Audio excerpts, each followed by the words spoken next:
Hey everyone! Like all reptile stores, we sell feeder crickets in our store, but unlike most of them, we sell banded crickets because they're hardier, they're healthier. We'll get into that a little bit more later. And unlike any reptile store that we know of anyway, our crickets are human grade, or they're meant for human consumption actually. So today we are at 3 Cricketeers in Minnesota, and we're going to learn all about cricket farming.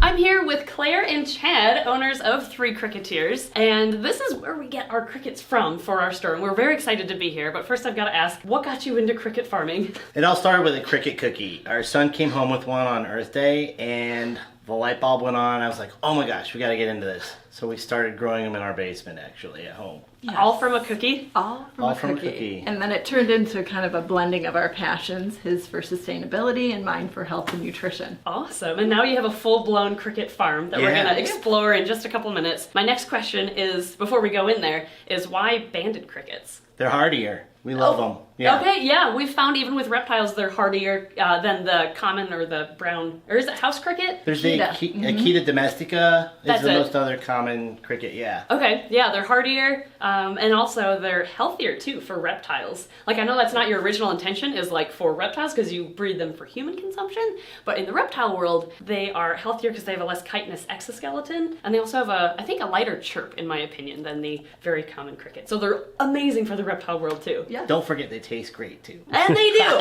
We're gonna find that out pretty soon here today. Cool. Well, would you mind showing us around your breeding facility? We'd love to. Let's learn about cricket farming. All right, so we are going to start today's tour at the egg level of development, and we're going to move up to adults, right? That's right. Perfect. So this is your incubator? Yep, it's a bread proofer, and we put our eggs in here as soon as they're hatched, or no, before they're hatched, and they stay in here for about a week. So if you look inside here, we keep the humidity at like 96 degrees Fahrenheit, and if I pull one of these out, you can see these little grains of rice in here. They're tiny little grains of rice, but they're not rice. They're little cricket eggs. Those are what the eggs look like? Yeah. I never knew that. And if I put my finger in there and dug some up, I'll do it anyway. I like to preserve as many eggs as possible, but you're gonna see the female puts her ovipositor in there, and they bury them down there. They keep them protected like that. So those are all cricket eggs. That's insane. And there's like 25,000 or something just in this one container. 25,000? Yeah. Oh my gosh. It's pretty cool. I didn't realize they needed it so warm too for incubation. Yeah, so they stay nice and warm and moist, and then after a week they pop and come out in the droves. Oh It's pretty cool to see that. So it's about a 7-day incubation period? Yeah. Okay, awesome. So yeah, we got all the dates on there and the pens they came from, and we keep track of our populations that way. Wow, that is awesome. And then next up is babies, and I think what's going to be behind these doors. That's right. So are we ready to walk in here? Yeah. Let's do it. All right, go ahead. Or I'll lead the way. Holy cow. This is so much bigger than I thought it would be. Yeah. Okay. Yeah, so as you can see, we just have rows of Gaylord boxes filled with crickets. We have 248 pens in here, and our goal is to get about 10,000 adult crickets out of each one. So do the math, and that's a lot of crickets. 10,000 out of each one of these? Yeah, per month. So that's about, if we're lucky, we get around 2 million a month. Yeah, adults. Wow. And they're organized based on different sizes? Yes. In each one of these? I guess each box is a different cohort, isn't it? Yeah, so if you look here, we have our labeling system. Here's a better example. So yeah, so we've got these barcodes, and we can scan them and keep track of our populations and when they're ready to be harvested, and we've got the date here for easy reference. So we know how old the crickets are in each of these pens at any given time. Wow, do they start on one end of the room and move down? It's kind of wherever it goes. After a while, they kind of get mixed in, the ages. Sometimes it's nice, we get a nice run of a certain age, so it makes it easier, but that's kind of a rare occasion. So this is where the babies grow up. This is our nursery. Once the eggs that you just saw hatch, they bring them in here. Actually, we bring them in here before they hatch. They hatch in here. Makes it easier that way. So I'll show you what's inside.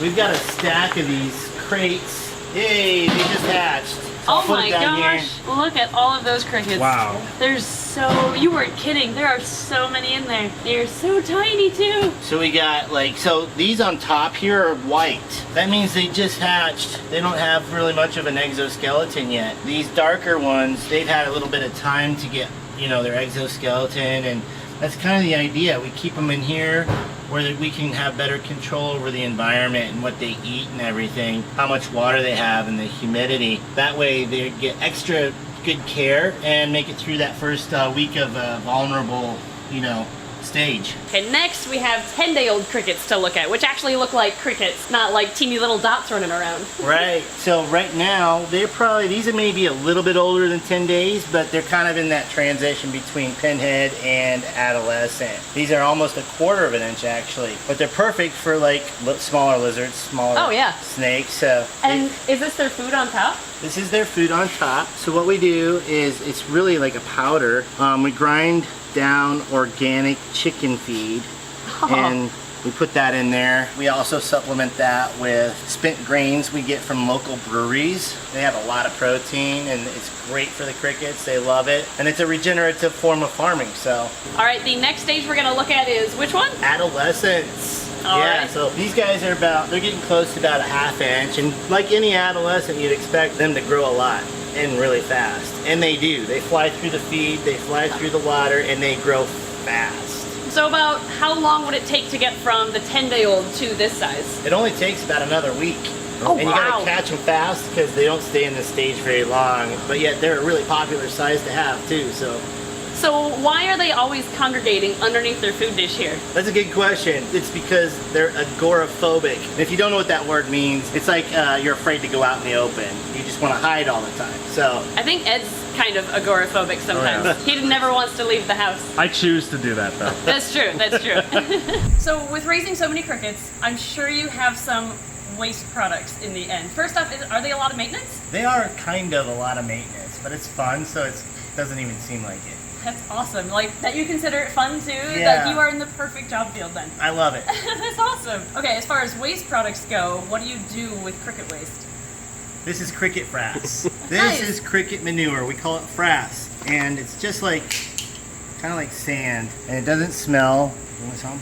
Yeah, I'd love some frass. You want some poop in your hands? I would love some. That's every day at Snake Discovery. Look at that. Yeah, it's just cricket frass. So what do you use this for? It's a natural plant food and a pest deterrent. It has something really? in there called chitin that like the plants absorb, and then it alerts their defense mechanism basically to get hardy and last longer, bigger fruits, bigger vegetables, all that kind of stuff. Yeah. Wow, it's really beneficial to plants then. I had no idea actually. That's really cool. So do you like sell the frass? I mean, you may as well. We would love to. If you guys want some frass, please buy some.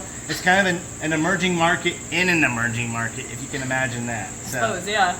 That is awesome. Before we jump into the next stage of the cricket's development, let's meet the farming team. This is the farm team, Maddox and Jeff. These guys help us farm this place, and thank you guys. You do an awesome job. Thank you. I also Thanks for having me. love your shirt, Jeff. That's amazing. Thank you. I got this actually from my sister-in-law. Right after I told her that I was working on a cricket farm, and everybody goes, "What?" I decided to get the shirt for me. I love it. Next up, we have adults. Yeah, adults. Small adults, but they're definitely on their way. Like if you take a look at these, you'll see that the females are just starting to develop their ovipositors, and so they're only little nubs at this point. The males are not chirping quite yet, but they're getting to size. So they're a good cricket for if you're at home and you don't want your house to sound really loud. I see. So you can strategically get small adults so they're not chirping quite yet. I know a lot of people who do that actually. And about how long would it take to get from adolescent to small adult? It doesn't take very long at all. It's about a week I found between each stage, just about. All right, next stage is Breeding. breeding size. Is that what this is for? Yep, that's exactly what it is for. Nice. Helps us keep things straight here. That's awesome. So these are full-grown adults? Yeah, they're as big as they get. And can you explain, I think some of our viewers already know this, can you explain how to differentiate between a male and a female? Yeah, completely. So the female has what's called an ovipositor. It's an extra little stick they have that comes out their rear end. That's what they put in the soil and deposit the eggs you saw before below the surface of the peat moss. And all of them have wings as adults, right? Yes, they do. But the guys, they use their wings to chirp, and that's how they attract the females. So that completes the life cycle of the crickets. So I am curious, it kind of sounded like it's like 7 days in between each stage. stage? Yeah. And is that true year-round? No.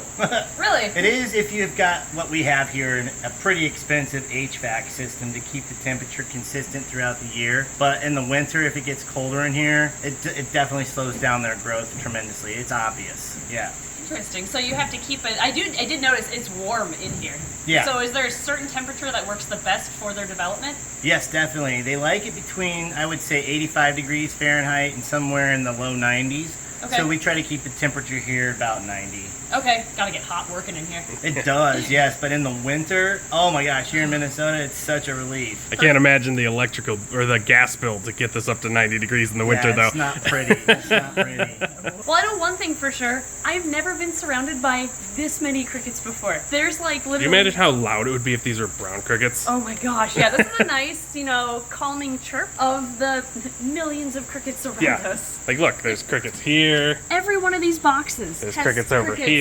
More crickets, just Crickets in there. There's crickets in there. all different life cycles. There's little baby crickets down here. Oh, lots of babies in there. Yeah. So, Wait. also, I don't know where they went. They were gonna Chad and I think Jeff are going to teach us about harvesting crickets next. Okay. So I guess we'll go find them. All right, Jeff, how does harvesting crickets work? All right, well, we look up whatever size we want, and right now we want this. Going to shake this off a little bit, get a bunch of crickets out of there, and then what we'll do is we'll take this, shake this into the bucket. Oh, it's like a perfect size. It is. Wow. So many crickets. That's pretty easy. It's just a shake. Yep, It's all in the wrist, right? pretty much. So about how many crickets would you say you just shook off in a matter of 10 seconds? Yeah. All right. Well, we do measure them in a graduated cylinder. Okay. And so I estimate about 500 milliliters. We have about 1,000 crickets in there. Wow. I like how they're measured in milliliters. Yep. Yeah. Kind of. All right, so we've seen how you raise the crickets, how you harvest the crickets, and when they're collected, that's really all we need as a reptile store is just live crickets. But it sounds like for human consumption, there's another step, right? Definitely. So what is that? That's the Iron Maiden. Oh. So we've got our frozen crickets in here, and it's just like winter time. After Jeff or Maddox harvests the crickets and puts them in the tote, we just scoot them into the freezer, and it's like winter time. They go into hibernation from colder temperatures, very humane, and then Claire steps in and takes them to the kitchen where we make all our really good goodies. Ooh, so we're moving to the kitchen next. Yes. All right, now we are outside of the kitchen, which is Claire's specialties. So can you explain what the next step is in your cricket processing? Yes, so once the crickets are frozen, then I take charge of them, take them into the kitchen, do a thorough rinse, and then we dehydrate them for 8 hours. So we've looked at other cultures, 80% of the population eat insects as a form of protein. So this is nothing new. We're just bringing it here, bringing it back, and we either mill it into a powder after they're dehydrated and make products, or we flavor them whole, which we'll try in the front. Awesome. Well, now that the crickets have been raised and harvested and prepared, we are left with our final product, cricket treats. Oh my gosh, there's chocolate. Oh, that I want to try. Oh, look at all these. Make so many products with these. Oh my gosh. Okay, before I dive in, can you explain what all we have here? The products that you make in your glorious kitchen. Sure. So we have our cricket powder. With the cricket powder, we make molasses cookies. And if we don't mill it into a powder, we flavor them whole. So we have taco crickets, we have chili lime crickets, and we have barbecue crickets. And then my favorite too, we have chocolate covered crickets and a chocolate bar. Amazing. I thought these were initially sunflower seeds with like a cricket powder around them, but they're whole crickets. Whole crickets. Can we do a little taste test here? Yes, you can. Please do. Yes. Which is your personal favorite product? The chocolate you said? The chocolate. Okay. So what are these little guys? Those are dark chocolate clusters. Gosh. Okay. So if I were to get a cross section. Oh yeah. There they are. This tastes like a Crunch Bar. Kind of like a Crunch Bar with dark chocolate. Exactly Awesome. right. That's Love it. amazing. Holy cow. Okay. And you have pure chocolate bars too? Yes. So that's kind of like that is almost a Crunch Bar. So it has chopped up crickets in it. It's not the whole bug, but Round up those though. those are my favorite. I would say yours are. My favorite, I have to say, are the dark chocolate covered cricket clusters. Yeah. I love them. And the chocolate we use is really special. You want to It's tell them like what it is? A local company. Yeah. They're from Ecuador. So San Jose Hacienda. So very good chocolate. Wow, you can tell it's a good quality chocolate for sure. Yeah. Mind if I steal a piece of this? Please do. Okay. Yeah, I'm gonna grab one too. Actually. That's nice. Emily will probably just take that whole tray. Eat all of yes. You would never guess that they're crickets inside. Like, not at all. This one actually looks like a Crunch Bar. Yep. Oh yeah. And it tastes just like one too. 10 out of 10 for your chocolate. Oh, awesome. Thank you. What should we try next? Go for the molasses cookie because you got sweetness in your mouth, so maybe it would be a natural, next thing to do.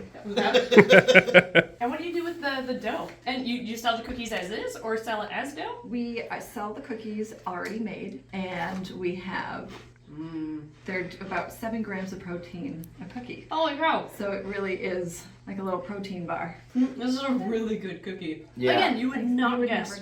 Never know. You'd never know that there's crickets in here. Do you sell these on your website? We do. Awesome. Here, you have to try this. Those were kind of big at the state fair. They were. They're still warm. Still warm? Yes. Fresh baked cookies. Good? Yeah, very good. So next we have the flavored crickets that we make the spice mixes in-house. And we have taco and barbecue, and then these are the spicy, tangy chili lime. So I'm a big baby when it comes to spice. Okay. So this is this. Probably these two. Okay, these I'll are let- pretty spicy. Okay, Ed'll try those. I'll try these two. So we've got taco crickets. Ooh, what is that consistency? I don't know how to explain that. But it's not like, it's very consistent. It's not like a big crunch of a bug. It's actually a very consistency, I suppose. And I can definitely taste the taco seasoning now too. That just hit me. That's awesome. Okay. This one is barbecue crickets that we're gonna try next. Oh, you get the barbecue flavor right away on that one. That is, you could like munch on those during the Super Bowl. Like just have a bowl of these and That just is pop, yeah. Exactly right. That's kind of like our big, hairy, audacious goal is to start selling these at like Allianz Field or someplace. We just love to flood the Twin Cities stadiums with this stuff. I think people love it. I mean, instead of a bag of Cracker Jacks, you have a bag of Cricket Jacks. That I don't is know. exactly right. That's Do you want to try the spicy ones? Sure, I'll try the spicy ones. Well, those are really good. Right. Are they, would I think they're spicy? I know I'm a big wimp, so it doesn't take much. But how spicy are they? They're not too bad. I don't think you would think they're spicy. Oh, they're really? very limey. Yes, they're very tangy. Like they're almost like sour almost. Ooh. So yeah, you should try them. See if you think they're spicy. Okay. How spicy? Oh, I could totally see the taki thing too. Now that the flavor is developed. Like the cricket challenge. Definitely limey. That is delicious. Oh my gosh. It evolves in your mouth. It totally does. You feel the heat after the lime citrusy. Yeah. It's really cool. I love it. Claire she's awesome. Yeah. Yeah, I can't believe you make all of these products in the kitchen, just right down there. It's been fun. Holy been cow. fun. Now we need some nacho cheese and some like Cool Ranch and. We're developing those actually. Oh my gosh. And last but not least, we have cricket powder over here. Correct. What do people use cricket powder for? So you can bake with it. You can make. We have morning smoothies with it. So it's high protein. Yeah. B12. It actually heals your gut. So it's something that you should be eating every day. Well, now that we've had our taste test, I always hear things about the benefits of eating insects just for their protein. So what are the benefits of eating crickets? Definitely the protein. They are a good source of B12. They are a very good source of iron, the most bioavailable iron, and they have chitin, which is fiber, and it actually heals your gut. And not only are they a healthier alternative to other proteins, but aren't they a more sustainable option too? Definitely. Okay. So making crickets basically takes, I'm looking at this sign behind you, so just don't worry that I'm looking that way. It only takes 1 gallon of water for a pound of protein from crickets, where it takes like 2,000 gallons to get the same thing from cattle. So you're saving water. You're saving land, obviously. You saw the farm. We're getting 2 million crickets, which is a lot of pounds of cricket powder out of just a 3,000 square foot warehouse. And we're not talking about all the land that it takes for to grow the corn to feed stuff. There's water,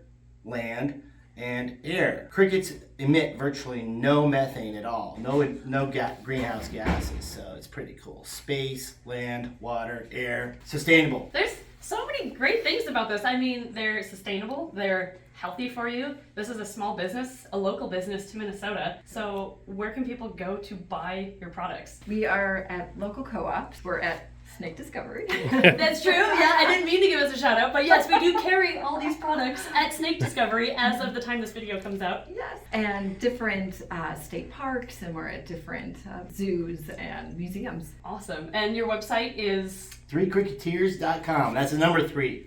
the number 3, cricketeers.com. We'll put a link to it in the description below. Man, I just can't believe all the different products they can make out of crickets. Hey, And they're Emily, I got another one for you, another product for you. Oh, is it one of the new ones you're talking about? This is actually a live cricket. Are we? You have to do it. They are human grade, and we sell them in our stores like human grade cricket. Okay, I'll do All right. it. How many am I trying? One, I think. Oh, I got him. Here Okay. we go. Are you doing it too? Absolutely. Okay, how many did you grab? Just one. Got the 2? So Yeah. I was like, if there's a third, we could make Here. Chad try one too. Wait, I have to get close. Make sure that the fans know that no. these are actually crickets. Have you done this before, Jeff? Yep. right. That there was hesitation. There's there. live crickets. 3, 2, 1. Oh, Crunchy. it's just moist. What's it taste like? Kind of nutty. Oh, Tastes like a cricket to me. Yeah, I suppose. There It you tastes go. just like a cricket. How could I have not thought of that right away? Oh, weird. There was another flavor there, a good flavor. That was just like, it evolved. That's actually pretty good at the end there. Thank you for letting me try another cricket product. yeah, the You're whole welcome. the Thanks for joining. the whole cricket product. Well, thank you so much again for having us here today and teaching us about cricket farming and letting us try some of your amazing products. Making and giving us cookies. Yes, and we're going to go home with some of these cookies. Thank you so much. You're so welcome. Thank you. Thank you. Oh yeah, and if anyone watching wants to buy any of the 3 Cricketeers products, you can just go to 3cricketeers.com. Everything is available on there, right? Online? Yep. Perfect. And you can also stop by your store if you're local to the area. So thank you for watching, everybody, and learning about cricket farming. Thank you to our Patreon backers for your very generous support. And we'll see you next time. I'm just gonna grab these and go.